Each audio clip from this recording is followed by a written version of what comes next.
नमः शिवाय प्यारे साथियों, स्वागत है आप सभी का फिर से एक बार हमारे चैनल वर्ल्ड ऑफ हैप्पीनेस में। दोस्तों, आज राहु के ऊपर मैं एक ऐसा वीडियो करने जा रहा हूँ जो शायद आपने अभी तक यूट्यूब के इतिहास में सुना नहीं होगा। बहुत बहुत बड़े बड़े एस्ट्रोलॉजर होंगे, मैं सभी से पहले तो क्षमा मांगता हूँ, क्योंकि आज जो मैं यहाँ पर सीक्रेट्स खोलने वाला हूँ, इससे बहुत सारे लोग जो राहु को समझेंगे वो कभी भी किसी एस्ट्रोलॉजर्स के झांसे में नहीं आएंगे। पहली बात तो ये सबसे मेन, राहु को समझना है। आज हमें राहु है क्या। पहले तो आप में से जितने लोग एस्ट्रोलॉजी में बिलीव नहीं करते, मैं आप सभी को एक बात बोलना चाहता हूँ कि एस्ट्रोलॉजी एक ऐसी चीज है, चाहे आप बिलीव करो चाहे आप ना करो, जब तक आप उसके अंदर जाओगे नहीं, उसमें डुबकी लगाओगे नहीं, किसी एस्ट्रोलॉजर को अपॉइंट करोगे नहीं, तब तक आप एस्ट्रोलॉजी को बिलीव ही नहीं कर सकते कि एस्ट्रोलॉजी कितनी बड़ी साइंस है। आपके जीवन में एक भी ऐसी घटना नहीं घटती जो एस्ट्रोलॉजी के ऊपर आधारित ना हो। एक भी ऐसी चीज नहीं होती जो ग्रह तय ना करते हो। आपका आने वाला समय, जो बीत गया, वो जो चल रहा है और जो होगा, ये सब कुछ आपके ग्रह तय करते हैं। फिर अध्यात्म क्या है? अध्यात्म भी अगर हम एस्ट्रोलॉजी की नजर से देखें तो अध्यात्म केतु है। अध्यात्म पे भी वो इंसान चलता है जिसकी कुंडली में बृहस्पति अच्छा हो, जिसका केतु अच्छा हो, तो वही लोग आध्यात्मिक होते हैं। अब अध्यात्म भी कई प्रकार का है। अध्यात्म में तंत्र मंत्र है, और तंत्र मंत्र मैली विद्याएं, जो भी प्रकार के जो वशीकरण होते हैं, या मारण, उच्चाटन, स्तंभन, सम्मोहन, ये जितने भी प्रकार के जो षटकर्म होते हैं, ये सारे जो है ये राहु के अंतर्गत आते हैं। जिसका राहु जितना खराब, वो उतना ज्यादा तंत्र मंत्र में पड़ जाएगा। अब मंत्रों में भी कुछ सात्विक मंत्र होते हैं, कुछ तामसिक मंत्र होते हैं, और कुछ तांत्रिक मंत्र होते हैं। अब इसमें से आप किस में हो, ये फिर आपके ग्रह तय करते हैं। आज हम इसको एक मूवी की तरह बनाएंगे इस वीडियो को, और यहाँ पर कोई भी जल्दबाजी नहीं होगी। मैं टाइम पर, घड़ी पर नजर आज रखने ही नहीं वाला, कि कई बार क्या होता है, मैं देखता रहता हूँ स्क्रीन पे कि कितना टाइम हो गया, वीडियो बहुत लंबा हो जाएगा, मुझे एडिट करने में 2 दिन लग जाएंगे, 3 दिन लग जाएंगे। कोई बात नहीं, आज जो वीडियो बनेगा ना, इसके बाद मेरे को नहीं लगता कि किसी को भी राहु पर और ज्यादा चीजें समझने की जरूरत पड़ेगी। चाहे वो फिर एस्ट्रोलॉजर हो जिसने सिर्फ किताबें पढ़ के जो ज्योतिष बन गया, तो वो जो लोगों को, अपने क्लाइंट्स को जो रेमेडीज राहु की बताता है, अब उस बेचारे की भी गलती नहीं है, वो राहु की सही रेमेडीज बताता है जो वहां पर होती है। एक बहुत बड़ी ऐप है, इंडिया की बहुत बड़ी ऐप है, जिसका मालिक हजारों करोड़ का ओनर है वो, और उसने ऐसी ऐप बना दी कि जिसमें आपको 3-4 हजार रुपए पे करने हैं और आप ईयरली कुंडली अपनी देख सकते हैं। यहाँ पर किसी का नाम नहीं लूंगा मैं, क्योंकि देखो, हर किसी का अपना काम है, हर किसी का अपना बिजनेस है। एक एस्ट्रोलॉजर ये देखना चाहिए उसको कि कोई व्यक्ति उसकी जिंदगी में आया है, उसके पास मदद मांगने आया है, वो अपनी जिंदगी के किस दौर से गुजर रहा है, वो किस मानसिक दुविधा से गुजर रहा है, किस तनाव में, किस पीड़ा में है। शायद एक एस्ट्रोलॉजर इस बात को समझता नहीं। वो ये देखता है कि मेरे 3,000 मुझे मिल गए, मेरे 5,000 मुझे मिल गए, भाड़ में जाए। और ये जो चीज है ना, एक एस्ट्रोलॉजर के अंदर सबसे बुरी बात है। जो लोग एक प्रोफेशन की तरह से एस्ट्रोलॉजी करते हैं, वो कभी भी आपके हित में आ ही नहीं सकते। जिनके अंदर दया नहीं है, जिनके अंदर ममता नहीं है, करुणा नहीं है, जो दूसरे के दर्द को नहीं समझ सकते, तो वो लोग कभी एस्ट्रोलॉजर बन भी जाते हैं तो वो लोग पैसा तो बहुत कमाते हैं, मगर उसके साथ वो लोगों की बद्दुआएं भी साथ में कमाते हैं। किसी को भी जो उपाय हम देते हैं, हमें उपाय देने से पहले ये चीज समझनी चाहिए कि जो भी उसका कर्म कटेगा वो भी हमें मिलेगा, क्योंकि हमने ईश्वरीय सत्ता में अपनी टांग अड़ाने की कोशिश की है। भगवान ने कोई चीज प्रारब्ध में लिखी है, और हम उस व्यक्ति को किसी उपाय के द्वारा उसकी एनर्जी को जब हम चेंज करेंगे, तो जो वाइब्रेशंस ब्रह्मांड में घूमती हैं, जो यूनिवर्स में वाइब्रेशंस घूमती हैं, वो आपको अफेक्ट करेंगी। अगर आप वहां पर एक परम तेजस्वी गुरु की भांति जागृत, एनलाइटेंड व्यक्ति नहीं हो, और आपकी कुंडलिनी जागृत नहीं है, आप अध्यात्म के शिखर पर नहीं पहुंच चुके हो, और आपको उस नकारात्मकता को बर्न करना नहीं आता, तो फिर एस्ट्रोलॉजर भी उस चीज से गुजरेगा। और इसीलिए पहले दिन एक एस्ट्रोलॉजर को यह संकल्प कराया जाता है कि बिना पैसे लिए किसी की कुंडली नहीं देखनी। कल को कोई भी समस्या आएगी तो आपके पास भी उससे डील करने के लिए पैसे होने आवश्यक हैं। अगर आपके पास पैसा नहीं होगा तो आपको कोई रोग आ गया, कोई समस्या आपके परिवार में आ गई, तो आप उससे कैसे डील करोगे। तो ये तो हो गई एस्ट्रोलॉजी की बात। अब यहाँ पर हम राहु की बात करेंगे। आज जो टॉपिक है मेरा वो राहु है। पहले राहु का जो भी लोग उपाय मांगते रहते हैं, भैया मेरी महादशा चल रही है, मेरे को उपाय बता दो, मेरी अंतरदशा चल रही है, मेरी ये समस्या आ रही है, मेरे को राहु का उपाय करवा दो। राहु के उपाय मैंने बताए भी हैं, मगर वो जो उपाय हैं वो एक सामान्य उपाय होते हैं। आज जो मैं आपको देने वाला हूं, इसके बाद एक एस्ट्रोलॉजर कोई भी नहीं होगा जो अपनी दुकान खुद ही बंद करना चाहेगा। क्योंकि अगर डॉक्टर ने आपको बता दिया कि सिर्फ विटामिन की दवाई से आप ठीक हो जाओगे, तो आपको ऑपरेशन कराने की जरूरत ही क्या पड़ेगी? जरूरत नहीं पड़ेगी ना। तो डॉक्टर का हॉस्पिटल बंद हो जाएगा। अगर वो सारी बात बता देगा तो फिर डॉक्टर का हॉस्पिटल ही बंद हो जाएगा, उसका क्लिनिक बंद हो जाएगा। वो अपने स्टाफ के खर्चे कहाँ से निकालेगा और अपनी लग्जरीज कहाँ से अफोर्ड करेगा। तो ये रीजन होता है कि एस्ट्रोलॉजर जो है पूरी बात बताते नहीं। आजकल मैं देखता हूँ कुछ एस्ट्रोलॉजर सच्चे मन से आए हैं यूट्यूब पर, बहुत सारे हैं जो एस्ट्रोलॉजी को रियलिटी से बता रहे हैं कि एक्चुअल में ग्रहों को हमें फॉलो करना किस प्रकार है। तो बहुत खुशी होती है जब कोई एस्ट्रोलॉजर इस प्रकार से ये भावना लेकर के चलता है। मगर 99.9% जो एस्ट्रोलॉजर्स हैं उसमें बड़े बड़े पंडितों के वेशभूषा में छुपे हुए राक्षस लोग बैठे हुए हैं जो आपकी गर्दन काट रहे हैं और आपको पता भी नहीं चलता। क्योंकि वो लोग आपको जो उपाय बताते हैं ना, उन्होंने किसी किताबों से पढ़े हैं। उन्हें यह तक नहीं पता कि दान करने से ऊर्जा घटती है या बढ़ती है। कोई कहता है कि ग्रह को शांत करने के लिए ग्रह का मंत्र जप करो, कोई कहता है ग्रह की ऊर्जा बढ़ाने के लिए ग्रह का मंत्र जप करो।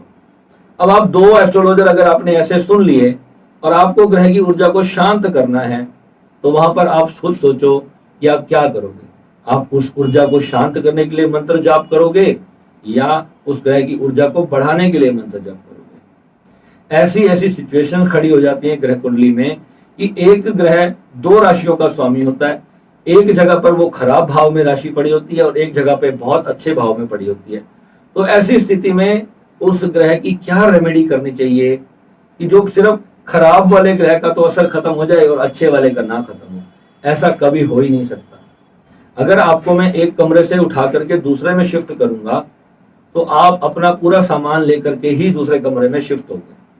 जैसे आप कभी किसी होटल में जाते हो, आपने रूम ले लिया और उस रूम के अंदर कोई पानी की व्यवस्था ठीक नहीं है या वॉशरूम साफ नहीं है, आप होटल वाले को इमीडिएट कॉल करते हो, भैया ये वॉशरूम सही नहीं है, मेरे को रूम चेंज करके दो।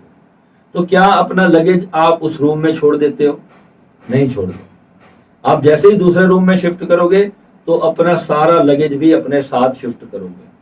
यानी कि जो थोड़ी देर पहले आपने फील किया कि यहाँ पर मैं आज रात बिताऊंगा, इस रूम में सोऊंगा, और अचानक आपने देखा रूम में तो पानी नहीं है, 5-10 मिनट में ही उस रूम में रहने की फील भी आने लग जाती है और अचानक से ही आपको पता लगता है कि पानी नहीं है। अब आपको दूसरे रूम में जाना है। दूसरे रूम में गए, पता चला वहां पे एसी खराब है, तो फिर आपने कहा एक और रूम चेंज करो। फिर आप तीसरे रूम में गए। तीसरे रूम में गए तो वहां पर जो है गद्दा अच्छा नहीं है, वहां पे थोड़ी सी स्मेल आ रही है इस रूम के अंदर, तो फिर परेशानी। तो क्या क्या परेशानी आप एक एक रूम की ठीक करते रहोगे। आपको क्या करना है, जो रूम में जो प्रॉब्लम है उसको फिक्स करना है। अगर आपको एक ही दिन के लिए किसी रूम में रहना है, 2 दिन के लिए रहना है, तो फिर तो बात अलग है। अब आपको एक ऐसा घर खरीदते हो जिसमें पूरे जीवन भर की समस्या है, तो आपको वहां पर उसका पानी ठीक कराना पड़ेगा, उसका एसी ठीक कराना पड़ेगा, उसका फ्रिज कूलर सब ठीक कराना पड़ेगा, तभी आप उस आराम से उस रूम में रह सकोगे। तो ऐसे ही हमारी कुंडली में राहु होता है। जब हम लगन चार्ट देखते हैं, जब हम वैदिक एस्ट्रोलॉजी में लगन चार्ट को खोलते हैं, तो कोई प्लेनेट मान लो आपके राहु पंचम भाव में आ गया, तो वैदिक ज्योतिष आपको पंचम भाव के हिसाब से पूरे परिणाम बता देगा। और ठीक उसी समय पे अगर आपने किसी केपी वाले के पास चले गए, उसने अगर आपका केपी चार्ट खोल लिया, तो केपी चार्ट के हिसाब से वो क्या देखेगा, राहु चौथे घर में पड़ा हुआ है। तो चौथे घर में अगर आ गया तो फिर वो आपको चौथे घर के हिसाब से रेमेडी बताने लगेगा। अगर उसी समय पे आप मान लो किसी और जो वास्तु विद्या वाले के पास चले जाओगे, तो वो राहु को वास्तु से ठीक करने की कोशिश करेगा। मेन मुद्दा क्या है? मेन मुद्दा है राहु की प्रॉब्लम्स। राहु देता क्या है और राहु की दुश्मनी क्या है हमसे, हमें राहु को समझना कि राहु के उपाय ही क्यों कर रहे हैं हम और शनि के उपाय ही क्यों कर रहे हैं, ये सारे ग्रहों के उपाय हम क्यों कर रहे हैं। क्योंकि जो जो ग्रह हमारे जीवन में जो जो चीजों को लेकर आता है और वही वही चीजें अगर डिस्टर्ब हो रही है तो क्यों हो रही है, उसके पीछे कारण क्या है। कारण है, पहले हम कारण पे बात करेंगे, फिर उसके निवारण पे बात करेंगे। जब कारण पता चल जाएगा तो हो सकता है कि निवारण की जरूरत ही ना पता चले। कारण अगर सही से समझ लिया कि कोई ग्रह खराब है, वो क्यों खराब हुआ है। हो सकता है आप में से कितने लोगों का केतु बहुत अच्छा होगा, तो वो लोग उसके निवारण पे जाएंगे ही नहीं, वो सोचेंगे कोई बात नहीं, इट्स माय कार्मिक साइकिल और इस मेरे कर्म के आधार पर मुझे ये सजा मिली है, और वो उसको एक्सेप्ट कर लेंगे। अब एक्सेप्टेंस किस ग्रह से आती है? एक्सेप्टेंस कौन करता है? कोई दुख आपको मिला तो उसे एक्सेप्ट करने की जो शक्ति है वो कौन सा ग्रह आपको देता है? वो आपको चंद्रमा देता है, आपका मन। आपका मन जो है वो, उसका कारक ग्रह कौन है? चंद्रमा है। अगर आपका चंद्रमा स्ट्रांग नहीं है तो जीवन में होने वाली घटनाओं के प्रति, जो लोग सुसाइड तक कर लेते हैं या अपने आप को बहुत दुखी कर लेते हैं, अपने आप को किसी नशे में डाल लेते हैं या अपने आप को बहुत ज्यादा डिप्रेशन में डाल लेते हैं, तो वो लोग, हम लोग कहते हैं यार बेचारा कितना भोला है, इतना इमोशनल है, इतना भावुक है। वो भावुकता उसको कौन सा प्लेनेट देता है? वही उसकी कुंडली में चंद्रमा है। और चंद्रमा जिसका जितना ज्यादा स्ट्रांग होगा, अगर बहुत ज्यादा चंद्रमा स्ट्रांग हो जाए तो वो व्यक्ति निर्दयी हो जाते हैं, और बहुत ज्यादा खराब हो जाए तो वो बहुत ज्यादा भावुक हो जाते हैं, वो अपनी आत्महत्या कर लेते हैं। अगर बहुत ज्यादा चंद्रमा स्ट्रांग हो जाए तो वो भी आपको निर्दयता की ओर ले जाता है, आप दूसरे की भावना को नहीं समझ पाते, क्योंकि आपने वो चीजें फील ही नहीं की जो एक कमजोर चंद्रमा वाला व्यक्ति फील करता है। आप अपने आप को कहते हो कि मैं बहुत इमोशनली स्ट्रांग हूं, और आपका कोई रिलेशनशिप है लाइफ में जो भावुक है, आप उसके जगह पे नहीं हो, आप उसके दर्द को नहीं समझ पाते। तो कहते ना कि तू मेरी बात को नहीं समझ पाएगा, मेरे दिल पे क्या बीत रही है। अक्सर जो प्यार में धोखे खाए हुए लोग होते हैं ना, वो अपने दोस्तों को ऐसी बातें बोलते हैं, ये मेरी प्रॉब्लम है यार, मैं जानता हूँ कि मैंने कितना कष्ट पाया। आज पता है आपको 90% लोगों की जो समस्या है जीवन में, वो उनकी घर गृहस्थी से रिलेटेड है। उनकी लव लाइफ खराब है, मैरिड लाइफ खराब है, बच्चों से रिलेटेड खराब है, माता पिता से रिलेशन खराब है, बिजनेस खराब है। ये सारी चीजें कहाँ से जुड़ी हुई हैं? ये सारी चीजें आपके अपने घर से जुड़ी हुई हैं। अब प्रधानमंत्री कौन बना, ये आपके 4th हाउस का विषय नहीं है। आपके 4th हाउस का विषय है कि आपके घर के जो 5-7 लोग हैं वो कितने खुश हैं, वो कितने परेशान हैं, उनके साथ आप कितने खुश हो, उनके साथ आप कितने परेशान हो। ये सारी चीजें जब आप देखोगे, ये आपको अपनी कुंडली के 4th हाउस से देखने को मिलेंगी, या जो 2nd हाउस है, जो आपका कुटुंब का हाउस है, जो आपके परिवार का हाउस है, कि आपका परिवार, आपके रिश्तेदार कैसे होंगे, कितना बड़ा आपका समाज होगा, और कैसे उनके साथ आपके रिलेशंस होंगे, और कैसे आप उनसे कनेक्टेड होंगे। और अगर ये सारी चीजों में जब आपको दुनिया से प्रॉब्लम फील हो रही है ना, तो वहां पर हम बिना देखे बोल देते हैं कि आपकी कुंडली में राहु की डिस्टर्बेंस है। यानी कि सूर्य क्या है? सूर्य आपका समाज है। समाज में आपकी क्या वैल्यू होगी, क्या प्रतिष्ठा होगी, कितने लोग आपको देख करके खुश होंगे और कितने लोग आपको देख करके जलेंगे, बुझेंगे, तो वो तय करेगा सूर्य। अगर सूर्य के ऊपर राहु की दृष्टि है तो आप समझ लेना, जितने लोग आपके जीवन में होंगे वो सब आपकी कामयाबी से जलेंगे, और वो हर वो संभव प्रयास करेंगे कि आपकी प्रतिष्ठा को मैं कैसे आंच पहुंचाऊं। और सूर्य ही आपकी जो गवर्नमेंट है, सरकार से मिलने वाली सपोर्ट भी सूर्य है। अभी मेरे मित्र ने कार अपनी सेल करी, और अभी वो नाम ट्रांसफर होनी थी। वो गाड़ी लेके निकला और रास्ते में जिसको उसने बेची, और उससे जाकर के एक एक्सीडेंट हो गया जिसमें एक वृद्ध की मृत्यु हो गई। और वहां पर बाई चांस की बात थी कि किसी ने देख लिया था कि वो लड़का गाड़ी नहीं चला रहा था, जो मेरा दोस्त है गाड़ी नहीं चला रहा था, उसने गाड़ी सेल कर दी थी, मगर गाड़ी का नाम अभी ट्रांसफर नहीं हुआ था। तब भी 1.5 महीने तक पुलिस वालों ने मेरे दोस्त को अपने अंदर कस्टडी में रखा, उसको घर नहीं जाने दिया। पूरी इंक्वायरी चली, पूरी जांच पड़ताल हुई, लास्ट में वो व्यक्ति निर्दोष साबित हुआ। अब वो 1.5 महीने के लिए ऐसा कौन सा ग्रह उसके जीवन में आ गया जिसकी वजह से उसने वो पीड़ा भुगती? क्योंकि जेल में बैठना भी तो वहां पर पुलिस अंदर तो नहीं डाला उन्होंने, वहां पर उनके ऑफिस में ही बिठा करके रखते थे, सुबह से लेकर रात हो जाती थी, उसको वहीं सोना पड़ता था। और जब तक उसको क्लीन चिट नहीं मिली तो तब तक वो प्रभाव में रहा। किस ग्रह के कारण ये हुआ कि जब राहु और सूर्य जहां पर भी क्लैश होंगे तो ऐसी जगह पे आपको सरकारी प्रॉब्लम आ जाएगी, कोई ना कोई ऐसी चीज आपके जीवन में हो जाएगी। ऐसे ही राहु जब जब जिस जिस प्लेनेट से कनेक्ट करता है, चाहे वो उस पर दृष्टि डाले या उसके साथ कहीं बैठ जाए या उससे रिलेटेड, उस समस्या से रिलेटेड जो कुंडली में भाव होते हैं उनमें जहां जहां पर राहु बैठ जाए तो राहु ये प्रॉब्लम क्रिएट करता है। अब राहु है क्या? जो पहले राहु के हम उसकी फिजिकल फॉर्म की बात करते हैं, सब आपको बोलते हैं कि ये राहु छाया ग्रह है, छाया ग्रह है, इसका कोई रियल अस्तित्व नहीं है। जब इसका अस्तित्व ही नहीं है फिर वो कैसे आपको इतना परेशान कर सकता है ना? कमाल की बात। शास्त्रों में कहते हैं, जो हमारी माइथोलॉजी है उसके हिसाब से क्या बोला गया है? माइथोलॉजी का मतलब क्या है? मिथ। क्या हमारा मिथ है? भगवान हमारे मिथ है क्या? हमने इसको माइथोलॉजी नाम दिया। ये मिथ नहीं है हमारा, ये जो है हमारी एक्चुअल में हमारी जड़ें हैं, हमारे समाज की, हमारे धर्म की जो सच्चाइयां हैं वो परमात्मा से जुड़ी है। हमारे जीवन की जो तार है, वो जो सांस जुड़ी है ना, वो जो ईश्वर से जुड़ी हुई हमारी जो जड़ है, और वो जो ईश्वर है वो स्वयं जो है इस सृष्टि का कर्ता, जो मालिक है, वही हमारे सारे ग्रहों का भी आधार है। तो वहां पर जब प्राकट्य होता है सृष्टि, जब साकार निराकार से जब वो साकार होती है तो कितनी दूर तक उसकी रोशनी जा रही है। जो हमारे तारे हैं, ग्रह हैं, सूर्य है, इनका अपना अपना थोड़ा थोड़ा प्रकाश है। ये प्रकाश कितनी दूर तक जाता है, इसकी भी एक लिमिट है, वहां तक जाके प्रकाश खत्म हो जाता है। अब ये तारे हैं, जब रात को जब हम तारों को चमकते हुए देखते हैं तो तारे पूरे आकाश को रोशन क्यों नहीं कर सकते? वो एक लिमिट तक ही उनका प्रकाश पहुंच रहा है ना, क्योंकि वो हमसे इतने करोड़ों मील दूर है कि उनका प्रकाश हम तक नहीं पहुंच रहा।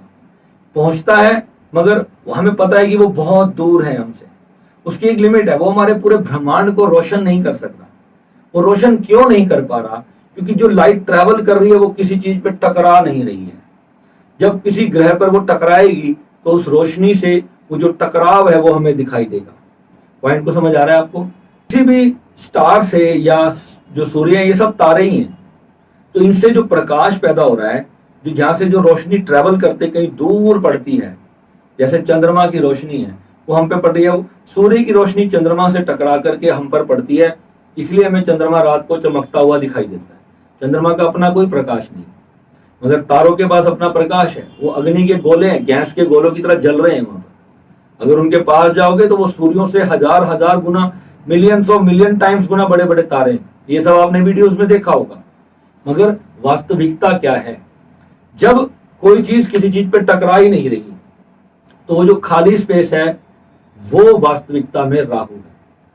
यानी अगर हम देवताओं के जो चित्रों की बात, हमारे ऋषि मुनियों ने जो चित्र बनाए उसमें राहु को कैसे दर्शाया? क्या भगवान विष्णु ने ना राहु की गर्दन काट दी। अब गर्दन काट दी, ये स्वर भानु राक्षस होता था, तो राक्षस था, इसने धोखे से अमृत पान किया, तो भगवान ने कहा ये तो अमृत पान करके दुनिया को बहुत परेशान करेगा, इन्हें देवताओं को परेशान करना है। अब देवता कौन है वास्तविकता में? देवता हमारे भीतर की जो अच्छाइयां हैं, जो हमारे अंदर दया है, धर्म है, करुणा है, ममता है, प्यार है, प्रेम है, यही वास्तविकता में हमारे अंदर देवताओं के गुण हैं। तो इनको जो नष्ट करने का काम करता है वो राहु करता है। तो जब हमारी कुंडली को हम देखते हैं, कुंडली हमारा पूरा शरीर है, हमारा पूरा परिवार है, हमारा पूरा जीवन है। तो जब हम उसमें राहु की स्थिति को देखते हैं तो ऋषियों ने जो कैलकुलेशन बना करके हमें दी है उसको हम देख करके ये पता लगाते हैं कि हमारा जीवन कैसा होगा और क्या क्या घटनाएं हमारे कर्मों ने तय की हैं वो हमारे जीवन में होंगी।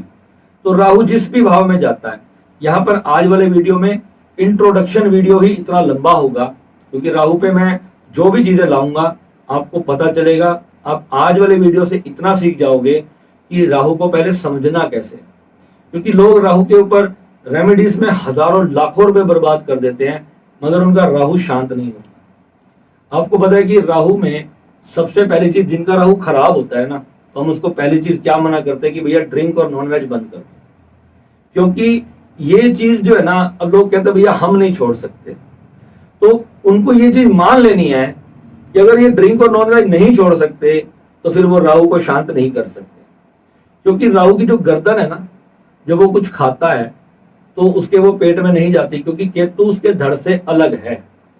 जो केतु है ना, नीचे का जो हिस्सा है, गर्दन के नीचे का हिस्सा वो केतु है, और यहाँ से ऊपर का हिस्सा वो राहु है। जो राक्षस को जब काटा था भगवान ने, तो राहु अलग हो गया और केतु अलग हो गया।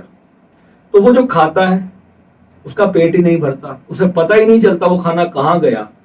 यानी कि जो डिजायर्स राहु करता है वो इतनी ज्यादा डिजायर्स करता जाएगा, वो पैसे की डिजायर्स अगर उसने पकड़ ली, वो दिन रात काम करवाता रहेगा, आपसे करवाता रहेगा, पागलों की तरह आपसे काम कराएगा।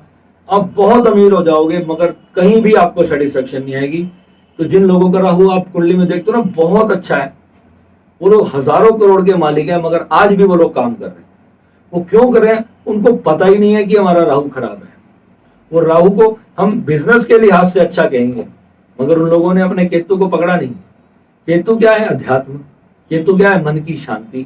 केतु क्या है? आपका जीवन, आपका सुख। जब आध्यात्मिक जो शांति है, जो परमात्मा की जो प्राप्ति है, वो आपको केतु ग्रह देता है। जिस व्यक्ति की कुंडली में केतु अच्छा होता है या खराब भी हो केतु, अगर उसने भगवान के रास्ते पे चलकर अगर अपने केतु को समझा और राहु को समझा कि राहु जो है वो मेरी बर्निंग डिजायर का नाम है, मेरी आग लगी हुई जो इच्छाएं हैं, जो जल रही हैं, मेरा मन जल रहा है, ये चीजें मेरी पूर्ण हो जाए, वो राहु को अगर वो समझ जाएगा तो फिर वो केतु को फॉलो करेगा। अब कौन आपको ये चीज बता रहा है? कौन बता रहा है आपको? अभी आप मेरा वीडियो देख रहे हो, कौन बता रहे हैं आपको? आपका गुरु बता रहा है। तो जब गुरु बता रहा है तो ये बृहस्पति अच्छा है कि आपके हाथ में आज ये वीडियो लगा है। जो लोग अपने गुरु के रास्ते पे चलते हैं उनका बृहस्पति अच्छा होता है, और जो लोग अपने गुरु से विमुख होते चले जाते हैं उनका बृहस्पति खराब होता है, उनके जीवन में मुसीबतों की बाढ़ आ जाती है। क्योंकि जब गुरु नहीं होता साथ में तो फिर जो होता है सत्यानाश होता है। गुरु को समझना और केतु को समझना, लाल किताब का एक सिद्धांत कहता है कि जिसका गुरु अच्छा होगा ना, उसका केतु अपने आप अच्छा हो जाएगा, और जिसका केतु अच्छा होगा, गुरु खराब भी होगा ना तो भी वो गुरु को अच्छा कर देगा। यानी कि वो ढूंढता रहेगा, एक ना एक दिन वो सच्चे स्पिरिचुअल पर्सन के पास पहुंच करके अपनी चीजों को समझ जाएगा कि राहु भी है, शनि भी है, मंगल भी है, ये सब अपनी अपनी आग लगा रहे हैं। मेरा कर्म क्या है? मेरा कर्म है मुझे शांति को उपलब्ध होना है, मुझे ज्ञान को उपलब्ध होना है, मुझे परम आनंद की प्राप्ति करनी है और मोक्ष को जाना है।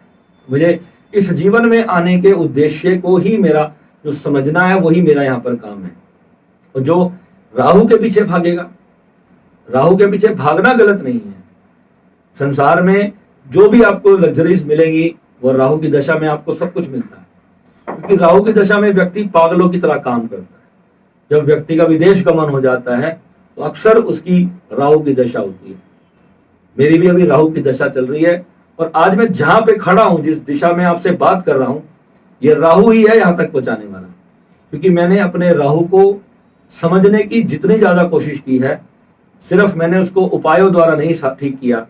मैं ये जितना ज्यादा अटैक करता है, मैं उतना ज्यादा वहां पर इमोशंस के साथ जूझते हुए, उस सारी समस्याओं को समझते हुए, हर रोज की गतिविधि को रिकॉर्ड करते हुए मैं अपना एक्सपीरियंस यहाँ पर रोज डालता हूँ, ताकि आपको ये पता चल पाए कि आपको राहु को समझना कैसे है। अब असली पॉइंट हम इस पे पहले बात कर लें, ताकि आपको पॉइंट समझ आ जाए कि मैं कहना क्या चाह रहा हूँ। यानी कि जो भी चीज के कारण आप परेशान हो, ये लाइन मार्क कर लेना। जिस भी समस्या के कारण आप परेशान हो, सपोज करो कि आपके पास आपका बिजनेस नहीं चल रहा, तो आप देख लो अपनी कुंडली में कि राहु ने आपके बिजनेस वाले भाव को प्रभावित किया हुआ है, यानी कि 10th हाउस को, करियर को। और अगर अब बिजनेस में अब देखना क्या है कि बिजनेस में परेशानी क्या आ रही है। एक बिजनेस में परेशानी आती है कि मेरे पास शॉप तो है पर उस पर क्लाइंट नहीं आता, उस पर कस्टमर नहीं आता। अब कस्टमर नहीं आ रहा, इसका मतलब पैसा नहीं आ रहा, पैसे का फ्लो नहीं आ रहा। तो पैसे का फ्लो ना आने का मतलब क्या है कि साथ में ही चंद्रमा भी खराब है। अगर चंद्रमा अच्छा होगा तो फिर शॉप पे आपकी बिजनेस में पैसे का फ्लो आएगा। फिर करियर भाव अगर अच्छा नहीं होगा तो पैसा आएगा तो सही, मगर वो बीमारियों में खर्च हो जाएगा, डॉक्टर के पास खर्च हो जाएगा, चोरी हो जाएगा। करियर भाव अच्छा होगा तो आप उस फील्ड के महारथी बनोगे, यानी कि उस ज्ञान को आप अच्छी तरह से सीख करके जो गलतियां हैं उसे ठीक करोगे। अब इसके लिए कौन सा प्लेनेट अच्छा होना चाहिए? आपका बुध अच्छा होना चाहिए। बुध भी कुंडली में खराब होगा तो आपके गलत डिसीजंस होंगे।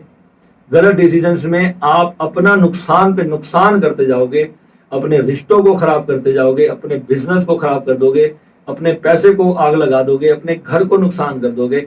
सारी चीजें जो हैं आपके ग्रहों की खराब होती जाएगी।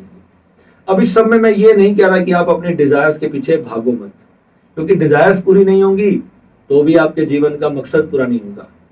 और जीवन में क्या पाना चाहते हो, क्या चीज है जो आपको खुशी देना चाहती है? आप खुद खुश होना चाहते हो या जीवन में सबको खुशी देना चाहते हो? मैं तो चाहता हूं कि मैं खुद भी खुश रहूं और मेरे जीवन में जो आए मैं उसको भी खुशी बांटूं। मगर फिर भी आप में से कितने लोग ऐसे होंगे जो मेरी तरह सोचते होंगे, और कितने ऐसे होंगे जो सिर्फ अपनी खुशी के बारे में सोचते होंगे कि यार मेरी खुशी पहले मैटर करती है, मैं दूसरे को मैं बाद में देखूंगा। मगर जब आपकी खुशी किसी दूसरे के निर्भर हो जाए तो फिर क्या हो रहा है? वहां पे बुध खराब हो रहा है। जब बुध खराब हो रहा है तो इसका मतलब क्या है कि आपने अपनी खुशी किसी ऐसी चीज में रख ली है जो सामने वाला पर्सन नहीं चाहता। यानी कि वो बिजनेस हो सकता है, वो आपका कुछ भी हो सकता है, आपका वो कोई रिश्ता हो सकता है, परिवार का कोई व्यक्ति हो सकता है, आपके पति पत्नी हो सकते हैं, आपके प्रेमी प्रेमिका हो सकते हैं, आपका बिजनेस क्लाइंट हो सकता है, कोई दोस्त है जो जिससे आप बड़ी उम्मीदें करते हो वो आपके साथ नहीं देता, तब आप दुखी होते हो। यानी कि the all expectations from the universe अगर वो पूरी नहीं हो रही है और उसमें से जो एंगर आपके अंदर पैदा होता है वो राहु और बुध के खराब होने से होता है। और जब मंगल भी साथ में खराब हो जाए तो फिर ऐसे में आप हाथ भी उठा दोगे, बदी लैंग्वेज भी यूज कर दोगे, आपके रिश्ते और ज्यादा खराब होते जाएंगे।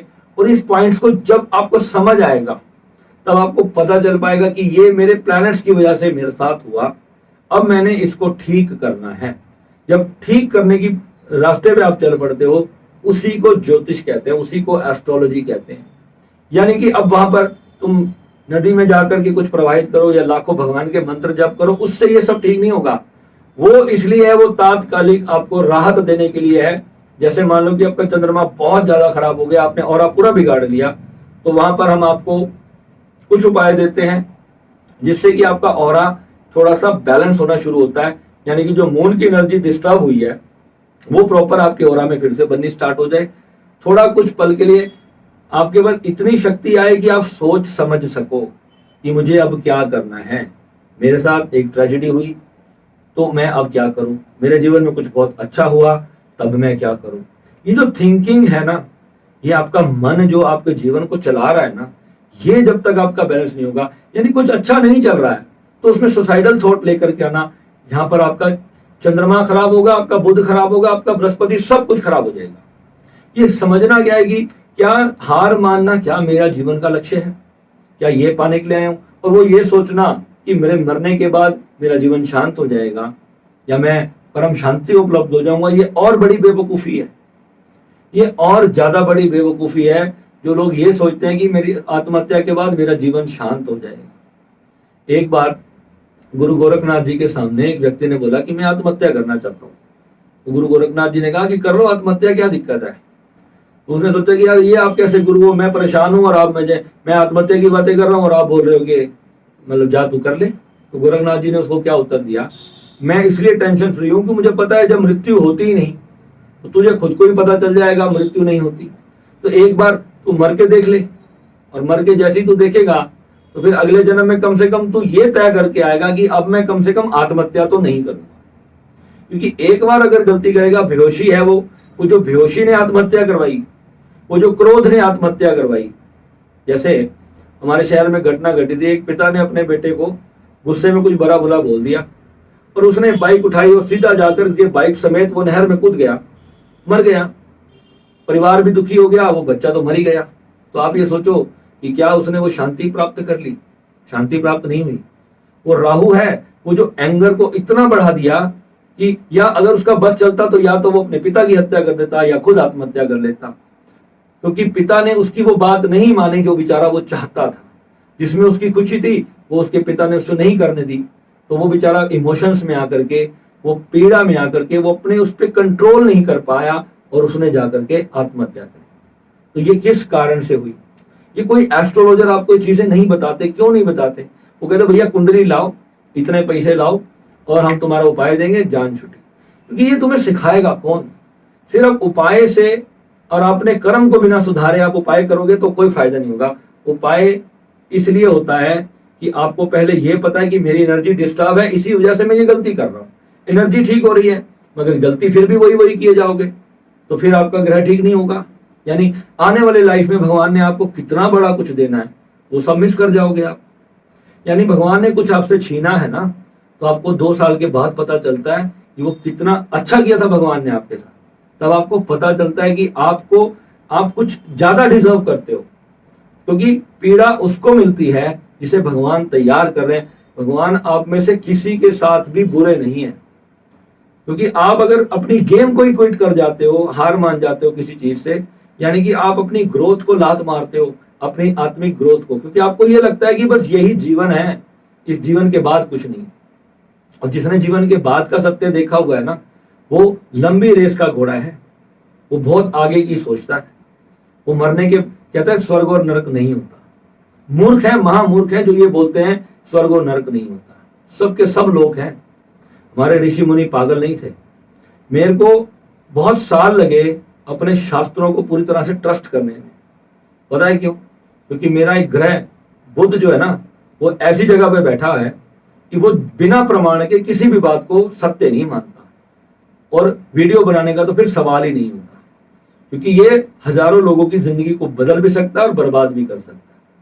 तो मेरी सोच का मतलब क्या है कि जो मैंने पाया अपनी लाइफ में, मैं वो देना चाहता हूँ दुनिया को। और जो बर्निंग डिजायर है मेरी लोगों के सुख बांटने की, ये क्या मैं लेके पैदा हुआ? ये जब साधना में आया, अनाहत चक्र जब जागृत होता है ना दुनिया के लिए, तो जो दया आती है ना मन के अंदर, ये इसलिए आती है क्योंकि कितने लोग उस पीड़ा से गुजरेंगे और गुजर रहे होंगे जिससे मैं अपनी लाइफ में निकला। और आज मैं जो भी बना हूं, जो भी प्राप्त हुआ भगवान की कृपा से, मेरे गुरु महाराज की कृपा से, मेरा फर्ज बनता है और हर उस गुरु का फर्ज बनता है कि वो संसार को वो चीजें दे करके चाहे। तो राहु का आज मैं एक ब्रह्मास्त्र औषधि रेमेडी आपको देता हूँ। राहु को ठीक करने के लिए आपको केतु को पकड़ना है और बृहस्पति को पकड़ना है। अगर आपने अपने गुरु को पकड़ लिया, यानी कि गुरु सेवा में लग गए, और गुरु की वास्तविक सेवा क्या है? क्या गुरु को पैसों से भरना, या ये गुरु की सेवा है? ये गुरु की सेवा नहीं है। गुरु की वास्तविक सेवा है जो गुरु आपको कहता है करने को। जो आपका टीचर है वो आपका गुरु है, आपके माता पिता आपके गुरु हैं। वो जो आपको एडवाइस करते हैं आपके बुरे समय में, that is the best advice for you. क्योंकि अगर आप अपने माता पिता से अपना दुख शेयर नहीं करोगे ना, सबसे प्रथम गुरु हमारे माता पिता है। जब हमारे को दुख होता है, कई बार कुछ ऐसी चीजें लाइफ में घटती हैं जो अपने माता पिता से शेयर नहीं कर पाते, कुछ चीजें सच में ऐसी हो जाती हैं, मगर फिर भी जो द बेस्ट माता पिता होते हैं जीवन में, वो अपने बच्चों की उस परिस्थिति में भी उनका साथ देते हैं, और वो समझते हैं कि मेरे बच्चे से ये गलती भी हो गई तो कोई बात नहीं, उसको बाहर आने में उसको मॉरल सपोर्ट करते हैं ना। तो माता पिता से अच्छी मॉरल सपोर्ट कोई नहीं दे सकता। माता पिता के बाद आपके आध्यात्मिक गुरु आते हैं। जो आध्यात्मिक गुरु होता है उसको आपसे कोई स्वार्थ नहीं होता, उसने आपको सिर्फ वो परमात्मा की प्राप्ति करानी है जो आप स्वयं ही हो। कोई बाहर से कोई चीज नहीं आ रही, मगर आप इस यूनिवर्स का एक हिस्सा हो, यूनिवर्स का एक पार्ट हो आप। और अगर आपको कोई भी चीज आपके जीवन में जो गलत घटना घट रही है, जो प्रारब्ध है, किसी के साथ आपका कोई कर्मा डिस्टर्ब हुआ, तो उसके कारण से जो आपको पीड़ा या दुख आपको मिला है, तो उसमें से आपको बाहर किस तरीके से आना है? क्या मंत्र जाप करने से और हनुमान चालीसा पढ़ने से क्या जीवन की परिस्थितियां ठीक हो जाएंगी? वो तो भगवान की भक्ति में आती है, वो तो पुण्य कर्म में आते हैं। भगवान आप पे प्रसन्न होंगे तो भगवान आप पे कृपा करेंगे, वो एक डिफरेंट पार्ट है। मगर आप एक पढ़े लिखे दुनिया में आज जी रहे हो, 21st सेंचुरी के जीव हो, तो आपको ये समझना है कि जो चीजें मेरे साथ मेरे अनुरूप नहीं हो रही हैं, उसमें मुझे एडजस्ट कैसे होना है। अपने इमोशन को, अपने उस रोने धोने की आदत से मुझे कैसे बाहर आना है, अपने आप को स्ट्रॉन्ग कैसे करना है। यानी कि जो चीज मैंने खोई है उसे पाने के लिए मैं क्या कर सकता हूँ।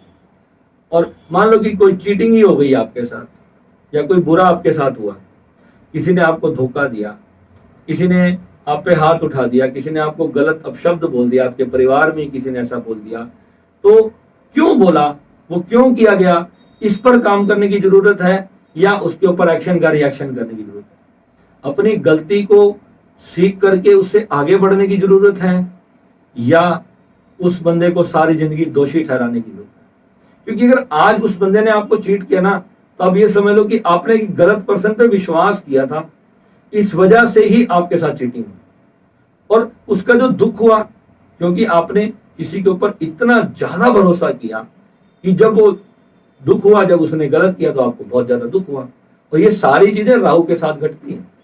जब आपकी कुंडली में प्रारब्ध में राहु खराब है, इसका मतलब क्या है जानते हैं? कि पास्ट लाइफ में कहीं ना कहीं वो व्यक्ति ऐसे ही आपके जीवन में नहीं आया, कुछ ना कुछ आपसे ऐसी चीजें हुई हैं जिसकी वजह से वो बदला वो लेने आया। वो कारण बना, आपका कार्मिक रिलेशनशिप है, और वो पूरे परिवार में 9-10 रिश्तों में कोई भी रिश्ता हो सकता है, और जिसके कारण उसने आपको क्षति पहुंचाई, मानसिक, हार्दिक, या किसी भी तरह से फिजिकल।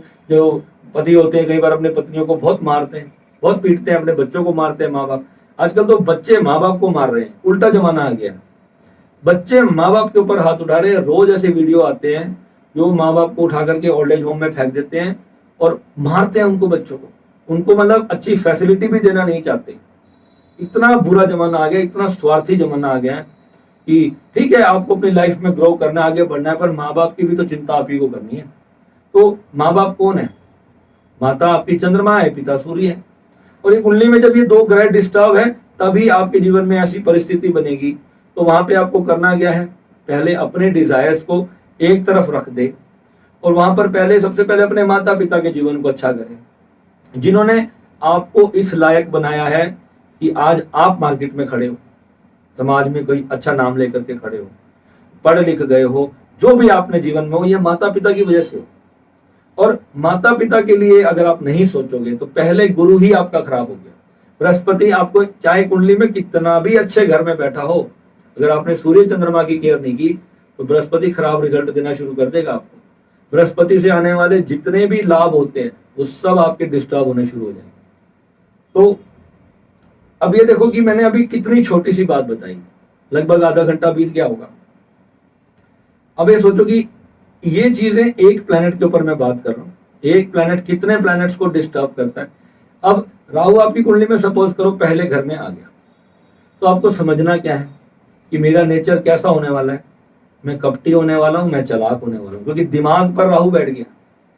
दिमाग पर जब राहु बैठेगा तो वो सिर्फ बंदा अपने बारे में सोचेगा, सिर्फ अपने बारे में। उसका पूरा ध्यान अपनी पेट के बारे में, अपनी हेल्थ के बारे में, अपनी वेल्थ के बारे में होगा। उसे दूसरों से कोई मतलब नहीं है। तो वहीं से दृष्टि कहां पड़ रही है? सप्तम भाव पे पड़ रही है, यानी अपने पार्टनर के भाव पे पड़ रही है। वो पार्टनर को कुछ भी नहीं समझेगा, या फिर पार्टनर से रिलेटेड जो भी अच्छा बुरा वो कर सकता है, सारा फोकस उस पर रहेगा। पार्टनर अच्छा चल रहा है तो उसके लिए फिर बहुत अच्छा करता जाएगा। अगर पार्टनर ने जरा सी गलती कर दी फिर उसके लिए फिर वो बहुत खराब करेगा। ऐसे ही सेकंड हाउस है, जहां जहां राहु जाता जाएगा वैसे वैसे रिजल्ट आपको देता जाएगा।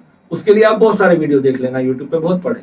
यहाँ पर मैं वो बताने नहीं आया, यहाँ बताने आया हूं कि राहु करता क्या है, उसे कंट्रोल में कैसे लाना है। सिर्फ उपाय से कंट्रोल में आएगा या हार मान कर आएगा? यानी कि जो भी आपकी इच्छा है ना, और उसने अगर आपको मानसिक वेदना दे दी, आपको पीड़ा दे दी है, तो पहले तो ये समझ जाओ कि वो मेरा कार्मिक रिलेशनशिप है। वो जिस चीज से भी मेरा वो कार्मिक संबंध बना है, वो मगर मुझे पीड़ा दे रही है तो वो मेरा कार्मिक संबंध है। और अगर वो मुझे खुशी दे रही है तो वो भी कार्मिक संबंध है। अगर संबंध खत्म हो जाएगा तो वो चीज आपके जीवन में रहेगी ही नहीं, उसी दिन या तो वो चीज जल जाएगी, मर जाएगी, खत्म हो जाएगी, आपके जीवन से नष्ट हो जाएगी। और जब तक आपका कर्म रहेगा, यानी कि जब बदले का भाव आपके अंदर रहेगा किसी भी चीज को लेकर के, तो 1000 जन्मों तक भी आप उस चीज से छूट नहीं सकते। क्योंकि जब आप बुरा करोगे तो किसी की आत्मा तो हर्ट हुई है, फिर वो भी आपके साथ आकर के बुरा करेगा, क्योंकि वो उस भावना को लेकर के संसार से जाने वाला है कि मेरे साथ इस व्यक्ति ने बुरा किया था। फिर अगले जन्म में वो ऐसा कर्म पैदा करके आएगा, फिर आपको रोना आएगा। अभी परसों क्या हुआ, हमारे पानीपत में एक घटना घटी। एक पति पत्नी मार्केट से जा रहे थे, और मार्केट में मैं उस रास्ते से लगभग हर तीसरे चौथे दिन में निकलता हूँ। 2-3 बार मेरा निकलना अमूमन हो जाता है दिन में। वहां से वो शॉर्टकट पड़ता है तो मैं वहां से निकल जाता हूँ। वहां पर पुरानी बिल्डिंग्स हैं। वहीं से एक बिल्डिंग से एक बहुत बड़ी दीवार 3री मंजिल से नीचे आकर के गिरी। हस्बैंड वाइफ बाइक पर जा रहे थे, और उसकी वाइफ की पता नहीं कैसे ऊपर नजर पड़ गई, उसने देखा कि दीवार गिर रही है। वो बेचारी अपने पति को बोल भी नहीं पाई कि दीवार गिर रही है। इतनी देर में वो जैसे ही चलती बाइक से कूदी और इतनी देर में ही दीवार एकदम से उसके पति के ऊपर गिर गई और ऑन द स्पॉट बहुत बुरी तरह से दर्दनाक मृत्यु उस व्यक्ति की हो गई। ये घटना किस ग्रह के कारण हुई? ये घटना कराने वाले जो प्लैनेट्स होते हैं ना, ये शनि और मंगल होते हैं। जब ये ग्रह बहुत ज्यादा कुंडली में खराब होते हैं तो फिर ऐसी घटनाएं जीवन में होने होती हैं। और इसमें राहु का बहुत बड़ा रोल होता है। राहु, शनि, मंगल और आपका गुरु, बृहस्पति, चंद्रमा, बुध, ये सब के सब जब खत्म हो जाते हैं और इन्हीं की दशा अंतरदशा का पीरियड चल रहा होता है और उसी समय उस वर्ष फल में भी वो जब ग्रह खराब होते हैं आपके, तो उस वक्त जो है ऐसी दुर्घटनाएं होती हैं। और ये दुर्घटना किसी के साथ कभी भी हो सकती है। तो परमात्मा की बनाई हुई सृष्टि है। कितने न्यूज एंकर होते हैं, वो न्यूज में बात कर रहे थे, बात करते करते ही चल बसते हैं। होता है या नहीं होता? तो ये समझ लो कि ग्रह किसी के बाप के सगे नहीं है। वो कोई व्यक्ति नहीं है कि आप उसे कुछ रिश्वत दोगे और वो आपकी बात मान लेगा। नहीं, ग्रह को कुछ नहीं दिया जा सकता। आप अपने आप को ट्यून करते हो उपायों के जरिए, आप अपने ऑरा को बैलेंस करते हो, अपने मन को बैलेंस करते हो, अपनी कंडीशनिंग को बैलेंस करते हो। क्योंकि ग्रह का जो असर है वो आपकी सोच से काम करता है। सृष्टि का जो पूरा वर्क है वो आपके विचारों से ही ऊर्जा जनरेट करते हैं। ग्रह खराब है तो खराब विचार बनेगा। खराब विचार यानी वो अपने रिश्तों पे भी आप थोप दोगे। कोई गलत नेगेटिविटी आ गई मन में, आपने अपनी वाइफ को या अपने पत्नी को, अपने प्रेमिका को, अपने लवर को, अपने माता पिता को, दोस्त को गलत सोचना शुरू कर दिया, चाहे वो अच्छा है चाहे वो बुरा है। और ये जो आता है ना, ये जो रिश्तों के प्रति जो शक लाने वाला ग्रह है, ये राहु है। और ये जो हम लोग सोचते हैं कि हम बहुत ज्यादा एक्स्ट्रा ऑर्डिनरी थिंकर्स हैं, ऐसा नहीं है। ये राहु है, जितना ज्यादा डिस्टर्ब होगा आपकी उतनी ज्यादा डिस्टर्ब थिंकिंग होगी। और बुध साथ में खराब हो जाए तो फिर जय राम जी की। और गलती से साथ में चंद्रमा ने इन्वॉल्व मार लिया तो फिर उसके बाद जो इमोशनल पेन शुरू होगा, उससे निकालने का जो सिस्टम है वो केवल और केवल केतु के हाथ में। केतु और गुरु ये दोनों अलग अलग कभी नहीं चलते। गुरु अच्छा होगा तो केतु अच्छा होगा, केतु अच्छा होगा तो गुरु अच्छा होगा। तो केतु को कैसे ठीक करना है? केतु हमारी होल स्पिरिचुअलिटी है। और स्पिरिचुअलिटी में इसका मतलब ये नहीं है कि लगे माला उठाई और ओम नमः शिवाय जपने शुरू हो गए। नहीं, गुरु के अनुसार आपको गुरु को पकड़ना है केतु को ठीक करने के लिए। जब गुरु को पकड़ोगे, जिसको उस चीज की नॉलेज है, और नॉलेज को प्राप्त करने वाला, उसके लिए आपका बुध अच्छा होना चाहिए। तो ये 9 ग्रह कभी अलग अलग अच्छे नहीं होते। जिसका एक ग्रह अच्छा हो गया ना, वो बाकियों को अपने आप अच्छा कर लेता है। सिर्फ आपकी कुंडली में सूर्य अच्छा होने का मतलब है बाकी सब धीरे धीरे धीरे वो चोट खा पीट के वो ठीक हो जाएंगे, वो जीवन को बैलेंस कर ही लेंगे। एक किस्मत का ग्रह होता है हमारे जीवन में। लाल किताब कहती है कि अपनी किस्मत के ग्रह को फाइंड आउट करो। मैं आपको चलो वो भी आज बता देता हूँ, इसी वीडियो में बता देता हूँ किस्मत के ग्रह को कैसे फाइंड आउट करना है। मान लो कि अगर आपके लगन चार्ट में सूर्य बैठा है पहले नंबर पे, तो समझ लो वही आपका सूर्य आपका किस्मत का ग्रह है। 4th हाउस में अगर किसी का बृहस्पति बैठा है तो वो उसकी किस्मत का ग्रह है। 7th हाउस में किसी का शनि बैठा है तो वो उसकी किस्मत का ग्रह है। 10th हाउस में अगर किसी का मंगल बैठा है तो ये उसकी किस्मत का ग्रह है। अब ये नहीं मिल रहा, मान लो चारों का सेंटर में सारे ग्रह खाली हैं, नहीं मिल रहा, तो फिर आपको देखना है कि 1st हाउस में कौन सा ग्रह बैठा है। 1st हाउस में अगर उसी का स्वामी आपको मिल जाए, राशि का मेष राशि का स्वामी मंगल है, ऐसे ही 12 घरों में आपको फिर देखना है। जो भी 1 से लेकर 2, 3, 4 ऐसे 12 तक पूरा राउंड घुमाओगे, जिस राशि का स्वामी उसके वहां पर मिल गया। पहले 4 लगन के हाउस देखे आपने, सेंटर हाउस देखे, केंद्र के स्वामी देख लिए जो मैंने आपको बताए। पहले में सूर्य और चौथे में आपका बृहस्पति, तीसरे में 7वें में शनि और 10वें में मंगल।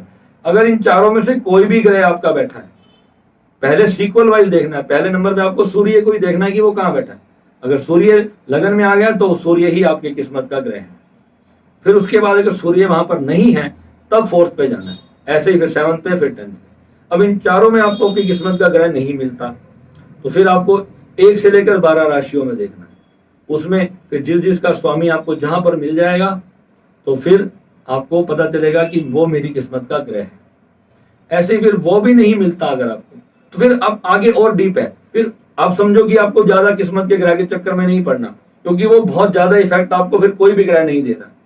फिर इतनी खराब कुंडली है जिसको इस 12 में भी नहीं मिल रहा है ना, तो फिर समझ लो कि किस्मत के बैंड बजे हुए हैं बुरी तरह से, यानी कि अब आपको सारे ग्रह ठीक करने हैं। यहाँ पे फिर मैं कहता हूं कि बड़ी रेमेडीज की तरफ चलो।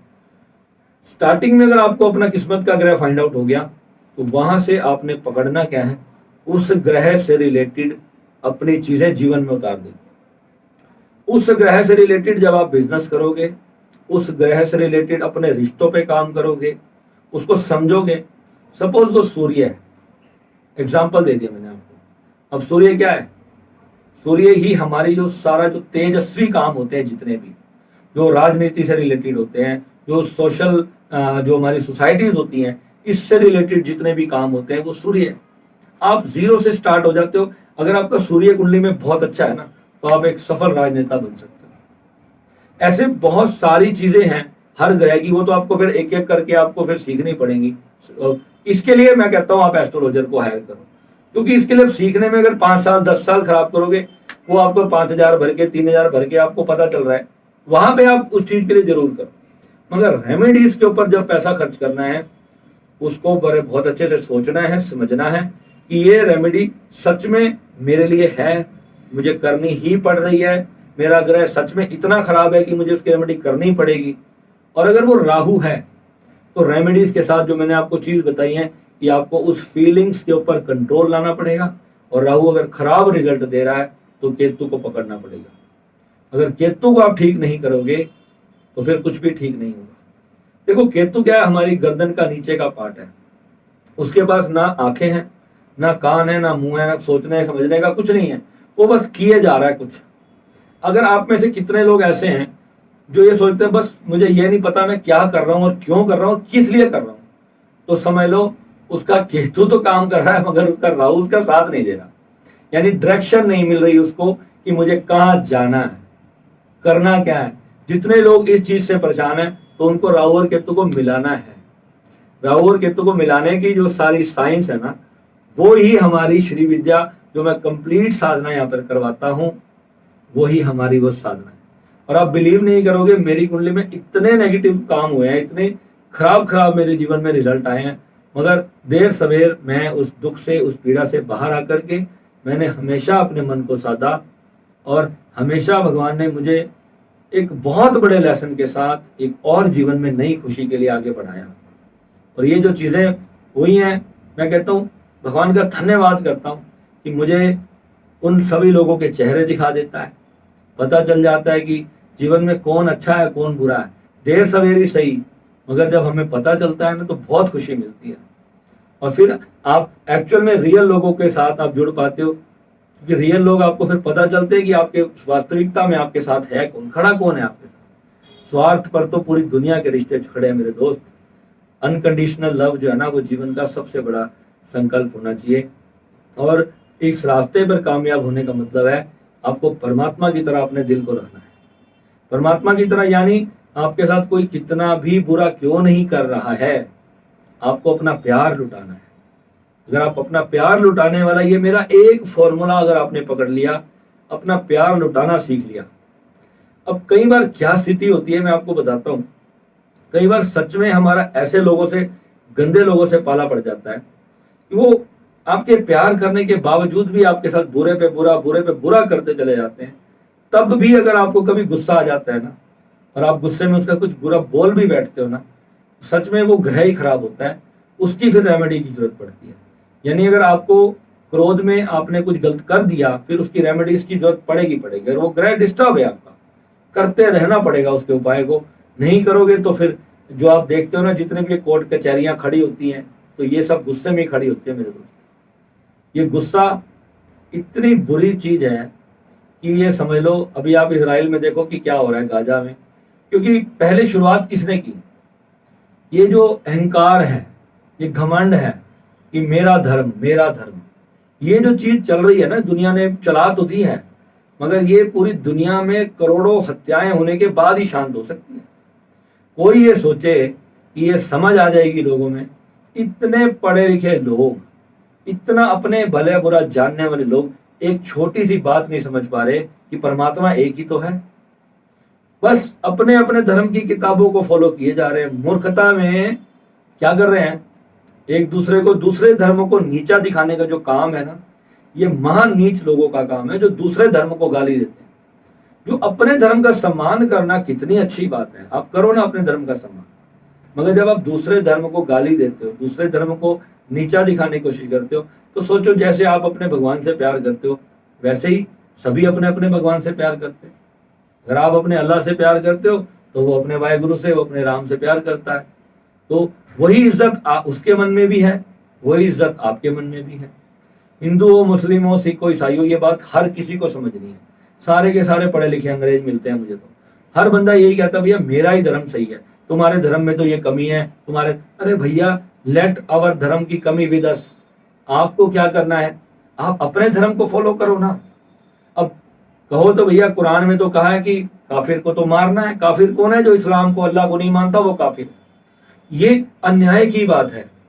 ये जिसने भी लिखी है अन्याय की बात लिखी है, ये अल्लाह ने तो नहीं लिखी है। अल्लाह ने तो जिसको जन्म दिया है वो उसी का बच्चा है। ये पक्की बात मैं आपको बता रहा हूं, ये अल्लाह लिख के नहीं भेज सकता। अल्लाह ये नहीं लिख सकता, कोई भी भगवान ये नहीं लिख सकता कि जो धरती पे पैदा हुआ है वो मेरा बच्चा नहीं है, वो मेरा अंश नहीं है, सिर्फ इसलिए कि वो मुझे अल्लाह नहीं बुलाता, वो मुझे राम के नाम से या मुझे शिव के नाम से बुलाता है। तो ये तो मूर्खता है मेरे दोस्त।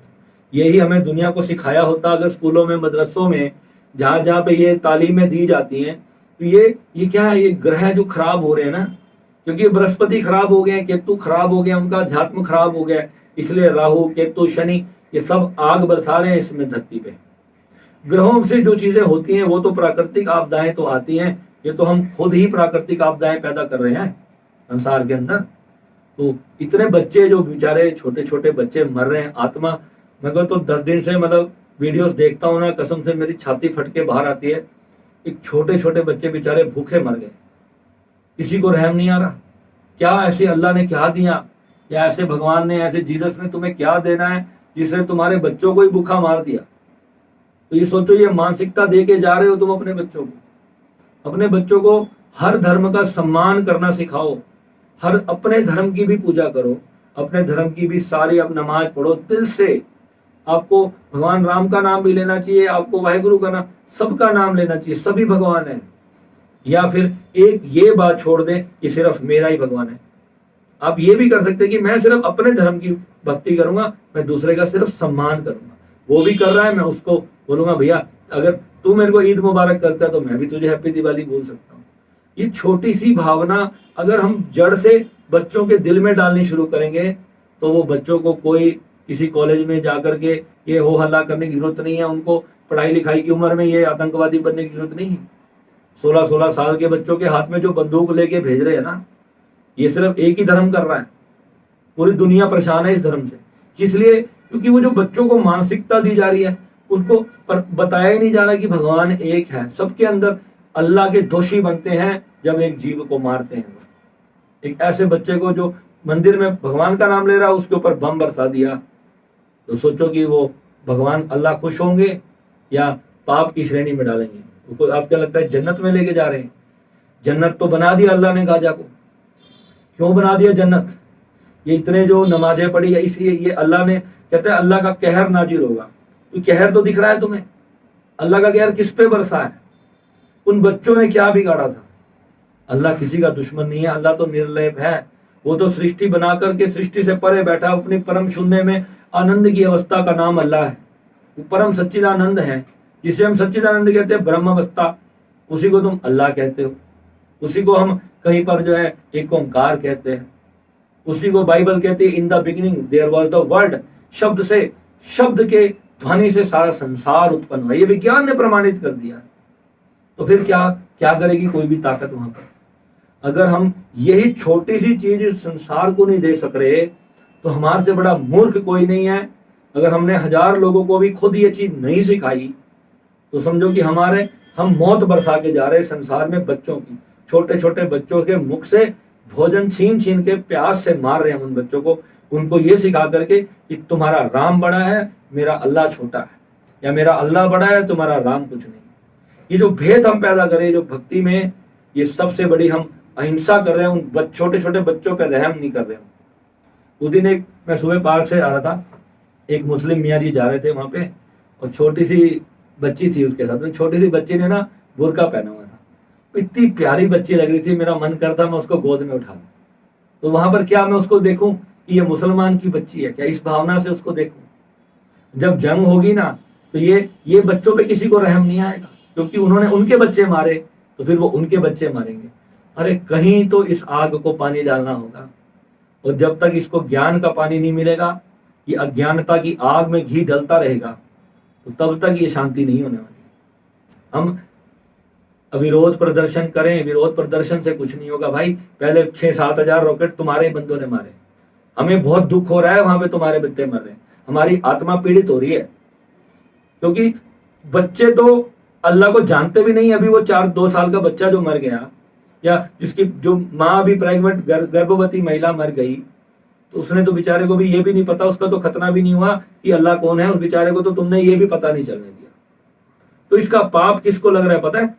उसको लग रहा है जिसने ये ज्ञान सिखाया था, जिसने वो 5000 बम रॉकेट पहले मारने के लिए जिसने प्रेरित किया। इसका पाप उस व्यक्ति के सिर जाएगा, और वो लाखों जन्मों तक उसने यहाँ पर कुत्ते की मौत मरना है इस सृष्टि में। ये समझ के चलना। ये अगर आप सोचते हो कि कर्म दोष नहीं होता, तो सनातनी कहते हो ना खुद को, तो सनातन के ग्रंथ पढ़ लेना। एक सुई भी चुभती है ना किसी कर्म की वजह से चुभती है, ऐसे ही नहीं चुभती आपको। तो ये ज्ञान हमें पहुंचाना है, और अपने ग्रहों को समझना है, अपने अध्यात्म को समझना है, और धीरे धीरे करते करते अपनी इस डिजायर्स को समझना है, और केतु को समझना है, बृहस्पति को समझना है, अपने गुरु को समझना है कि गुरु हमें देना क्या चाह रहा है। वास्तविकता में ऐसा क्या पा लिया उसने कि जो उससे रहा ही नहीं जा रहा। वो चाहता है वो परम शांति आप सबके भीतर जागृत हो, कि जब निर्दोष मरता है ना कोई, तो आत्मा तो भगवान ने सभी के अंदर दी है। और जब कोई दुखी होता है, बिना मतलब के कोई व्यक्ति जल रहा है दुख में, ऐसे ऐसे फोन आते हैं मेरे पास, इतने तरह तरह के दुख सुनता हूं, समझ में नहीं आता कि इनको सिखाऊं तो सिखाऊं क्या, क्योंकि सब के सब एक डिजायर के पीछे पागल है। कोई ना कोई प्रॉब्लम हर किसी ने पकड़ी हुई है। पहले समझने की जरूरत यही है कि जब तुम्हारे भीतर परमात्मा होगा, प्रेम तुम्हारे भीतर होगा ना, अनकंडीशनल होना ही सीखना है। मैं भी पीछे ना एक जीवन में कुछ ऐसी घटना घटी, थोड़ा सा कंडीशनल होके चला। मैं सच मानोगे 1 साल में कंडीशनली अपने लिए जिया। पहले मैं सिर्फ अनकंडीशनल जीता था, बहुत खुश रहता था, पूरी जिंदगी खुशी से कट गई। 1 साल सिर्फ अपने बारे में सोचा, और उसमें जरा सी कंडीशन लगाई, और उसमें ही इतना बड़ा दुख मोल ले लिया। क्योंकि घटनाएं मेरे हिसाब से नहीं घटी, क्योंकि राहु की महादशा है। आपको पता है 1980 से 1985 के बीच में जिनका जन्म हुआ है, और अगर उनमें से राहु की दशा चल रही है, तो वो राहु की दशा उन लोगों की बहुत खराब वाली है। यानी कि वो जो पीरियड है ना, वो खास तौर पे ज्यादा डैमेजिंग पीरियड है। क्योंकि मैंने ऐसी बहुत सारी कुंडलियों पर रिसर्च किया है। अगर आप में से किसी की भी 1980 से 1985 के बीच का जन्म है और उनकी राहु की दशा है, तो आप विशेष रूप से अपना एनालिसिस कराओ मेरे से, मैं आपकी बहुत बड़ी हेल्प करूंगा उसके अंदर। आपको स्पिरिचुअलिटी की हद से ज्यादा जरूरत है, और साधना के बिना राहु आज तक कंट्रोल नहीं आया, आएगा ही नहीं। मैंने एक वीडियो बनाया था कि राहु का कोई उपाय नहीं होता। ये जो बाकी जो नारियल के उपाय हैं, या राहु की वस्तुओं के जो उपाय हैं, ये आपको एक शॉर्ट पीरियड के लिए तो आपको ठीक करेंगे, मगर वो घटना नहीं बदलेगी आपके जीवन में। आपका मन शांत जरूर कर देंगे, मगर वो जो घटना खराब हो रही है उसको ठीक करना जरूरी है, नहीं तो वो घटना बार बार घटेगी। इसलिए मैं कहता हूँ सिर्फ रेमेडी के पीछे मत भागो। रोज यही कमेंट लिखते हैं, भैया ये उपाय बता दो, वो उपाय बता दो। समझना है उस ग्रह को, उसने क्या डैमेज किया है, और उससे मैं मांग मैंने क्या की थी। वो जो मांग की थी वो सही इंसान से की थी या नहीं की थी। मांगो उसी से जो दे खुशी से और कहे ना किसी से, वही आपका अपना है। और जो आपके अपने नहीं है, जो स्वार्थी लोग जब आपके जीवन में हैं, तो आप समझो कि आपको, अगर आप कहते हो कि पास्ट लाइफ नहीं होती, फ्यूचर लाइफ नहीं होती, आप प्रेजेंट मोमेंट की भी लाइफ को अगर आप देखोगे, तो जो भी जीवन में आपके स्वार्थ से जुड़े हुए रिश्ते हैं वो खराब राहु की वजह से है। और वहां पर आपको उनसे कोई उम्मीद ना करके उन्हें उनके हाल पर छोड़ देना है, और अपनी जिंदगी को अपने आगे बढ़ाना है। और ये जब आप करोगे, इसके लिए आपको ताकत की आवश्यकता पड़ेगी। ये नहीं है कि आप इमोशनल पेन में आप 2 मिनट में आ जाओगे। कई लोग बहुत ज्यादा भावुक होते हैं, आत्महत्या तक के चिंतन आते हैं। ये लोगों को जरूर मेरे से बात करनी है। जिसको भी आत्महत्या के थॉट आए हैं राहु की दशा में, वो जरूर मेरे से कांटेक्ट करो और मैं पूरी मेहनत से आपकी हेल्प करूंगा।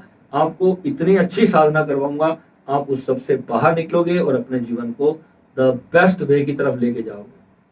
और अनकंडीशनल लव हमारी सबसे पहली चीज है।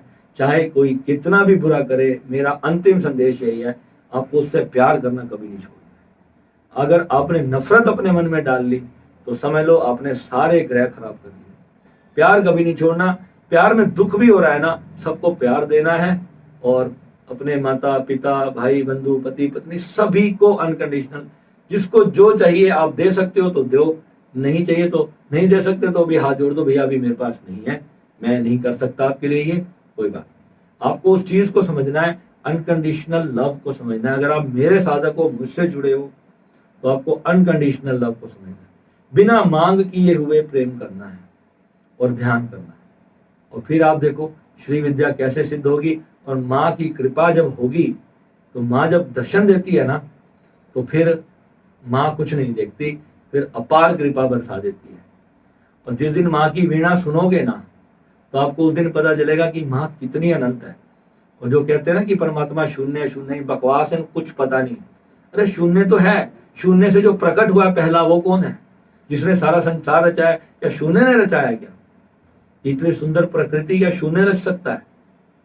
ये सब रचा गया है। इसको रचने वाला जो है ना, वही साक्षात भोलेनाथ और माँ आदि शक्ति है। और इसको आपको प्राप्त करना है, उनका अनुभव करना है। ये नहीं कि सिर्फ जो है मान के बैठ गए कि है, ना ना ना, प्राप्त करना है, उनको भीतर से उजागर करना है, उस शक्तियों को अपने भीतर जागृत करना है। तब वास्तविकता में आप वर्ल्ड ऑफ हैप्पीनेस से जुड़े, अदरवाइज आप नहीं जुड़े। ठीक है, तो मिलेंगे एक और वीडियो में। नमस्कार।